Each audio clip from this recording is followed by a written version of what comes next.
मोदी सरकारचं करायचं काय? गरीब सर्वसामान्य जनतेला महागाई ढकलणाऱ्या मोदी सरकारचं करायचं काय?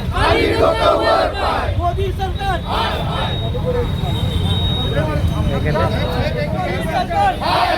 मोदी सरकार चला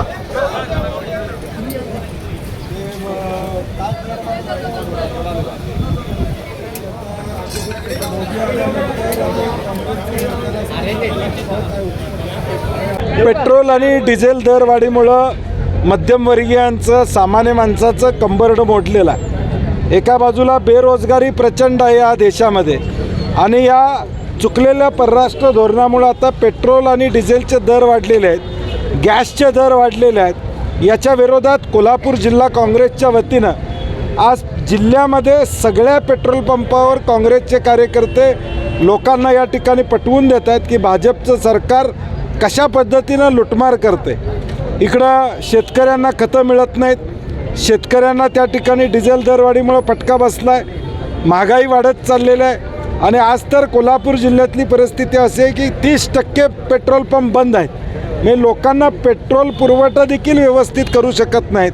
त्याचा निषेध करण्यासाठी आज जिल्ह्यातल्या सगळ्या पंपावर काँग्रेसचे कार्यकर्ते या ठिकाणी उतरलेले आहेत। जूनच्या पहिल्या आठवड्यात मिनी लॉकडाऊन लागेल अशी एक शक्यता होती। नाही, मोदी आहे तर सब मुमकिन आहे, म्हणजे काही होऊ शकते। म्हणजे थाळ्या वाजवायला सांगतील किंवा टाळ्या वाजवायला सांगतील, आता काही होऊ शकते।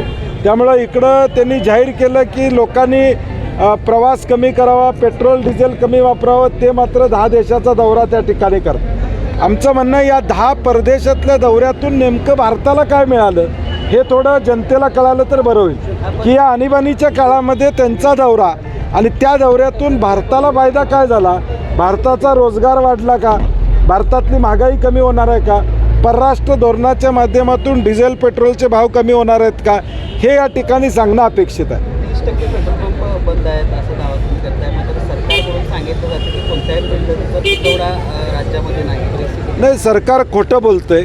सरकारचे एक मंत्री म्हणतात 1 महिना पुरेल एवढा साठा आमच्याकडे आहे, मुख्यमंत्री म्हणतात काही काळजी करायचं कारण नाही। हे सुपरफिशियल सगळं आहे। लोकांना संभ्रम अवस्थेत ठेवायचं काम सरकार करतंय। लोकांना हळूहळू मग पंप का बंद पडायला लागलेत, पंप का बंद व्हायला, आता आज देखील मला आत्ता फोन येतात जिथं आंदोलन जाते तिथं सकाळीच पंप बंद आहेत, म्हणजे पेट्रोल डिझेल नाही आहे, यामुळं बंद आहेत पंप। तुम्ही जे आता पत्रकं वाटल्या त्या पत्रकामध्ये फरक आहे की काँग्रेस सरकार